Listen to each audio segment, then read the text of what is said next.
Hey guys, and welcome to the users. My name is Will, of course, and we're playing, of course, some more Battlefield 4. This is just kind of a little commentary that I'm going to have. Not necessarily this is not a live commentary, as I normally do, which I feel like I need to focus more on what my message is, really, through these commentaries. So I recorded this a little bit earlier this evening, so it's kind of late right now, but I wanted to basically kind of squeeze this in and talk about some of the new cool things that are going to be coming along with a very big company that we know of, called Nvidia. And so there's been a lot of things, a lot of technological advancements going on throughout Nvidia's company that I'd like to kind of share, as well as kind of demonstrate and talk about the future things I'm going to be kind of doing with the company's different softwares and hardwares they're releasing.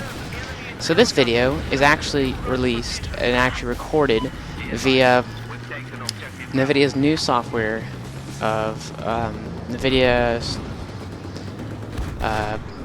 ShadowPlay. That's it. I forgot the name. Nvidia ShadowPlay basically gives people the options to be able to have this. Okay, let me just start over on what it is, because it's kind of a cool little concept and it's hard to kind of follow along with. So basically, say you know the Xbox One and the PlayStation 4, they've both had their like little in-game DVR functions that you can say, oh yeah, start recording this.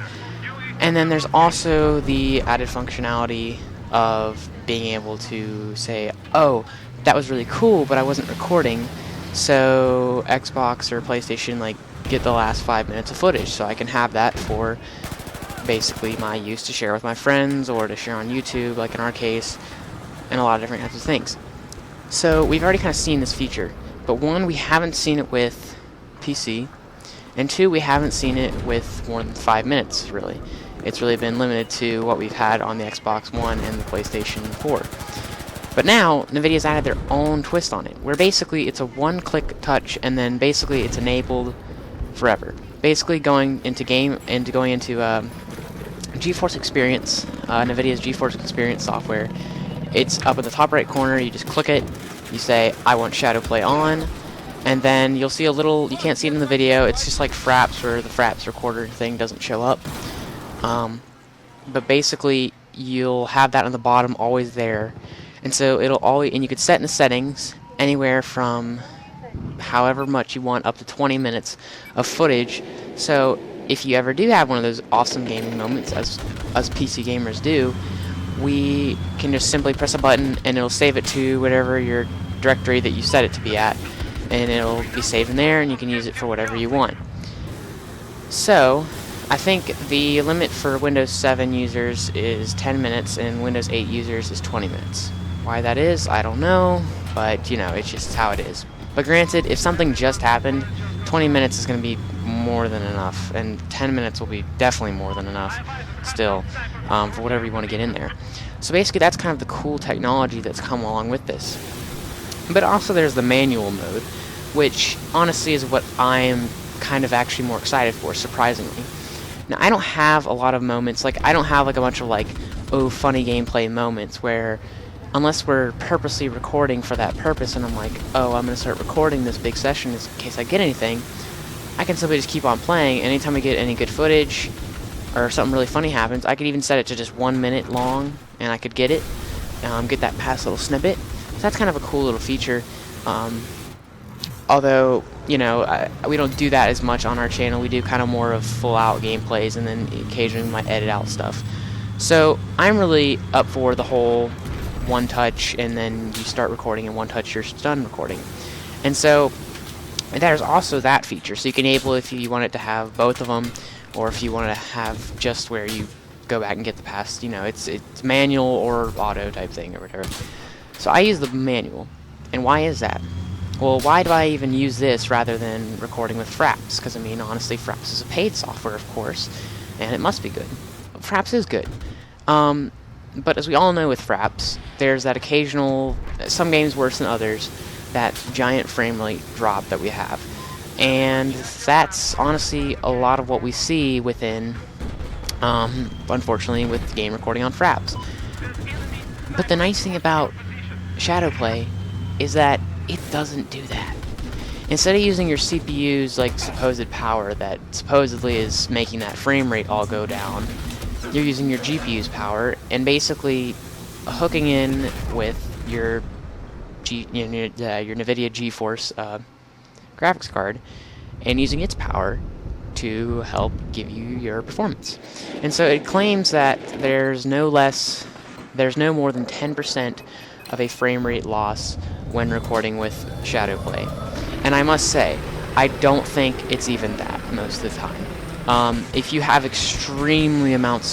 great amounts of stuff going on at once, even Battlefield 4 doesn't have extreme, even though it does, it's not in the way that's going to make it where it's going to just completely get destroyed.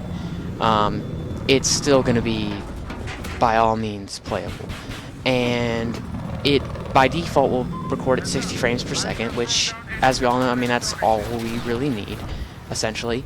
And so, it's perfect. At least it's not like 30 frames per second, which is a little bit staticky sometimes, give or take.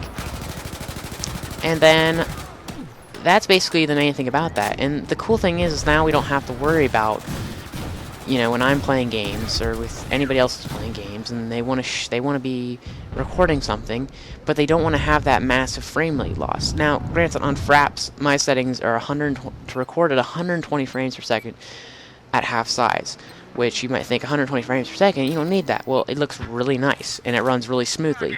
So when you guys are looking at it on YouTube, it looks extremely nice, although it's only going out at 30 frames per second on YouTube. It looks perfect. And basically it's at half size, so I'm getting just as much as if I was recording it like 40 or 50 frames. So why not do it? Well, these actually, like these 11-minute clips are already kind of compressed to about 3.5 gigabytes or so.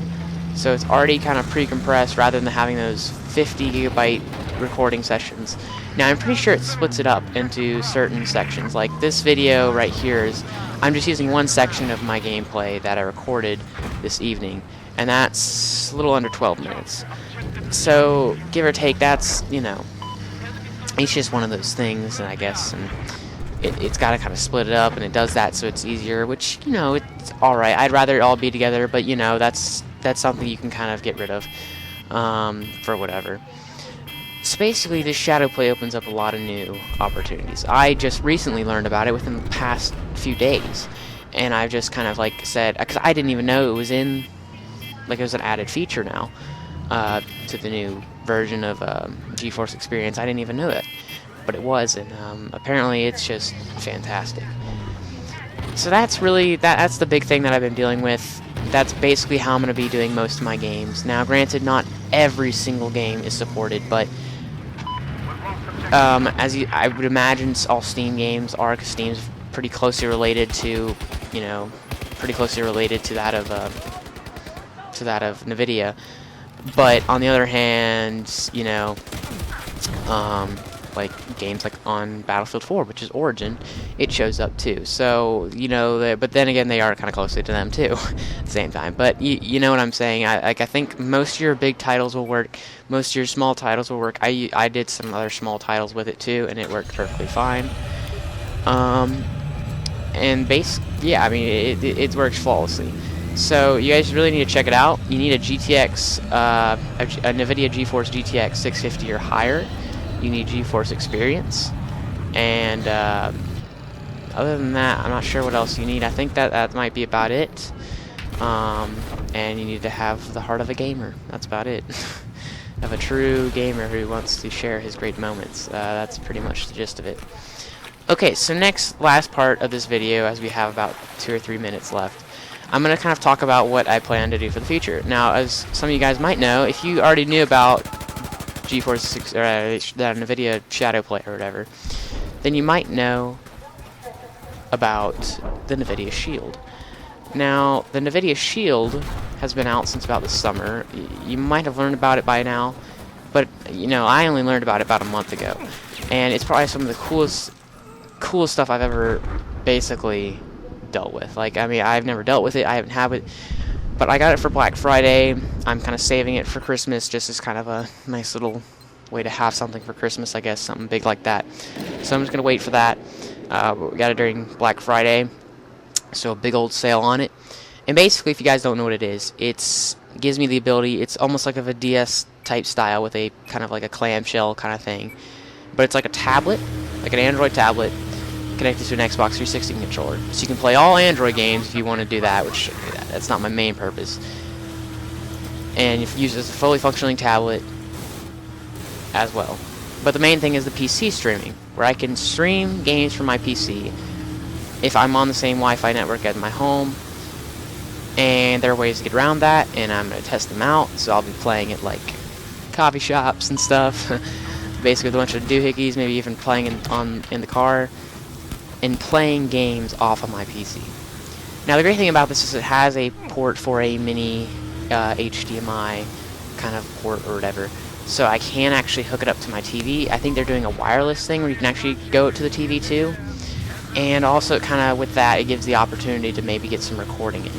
And so I'll have to see what I can do with that, and I'm also gonna have an unboxing video. Well, not necessarily an unboxing video. I'll probably just I'll have like a little mini review on it, and a bunch of other stuff, a bunch of different gameplays, kind of like different gameplays of different games on the actual Shield.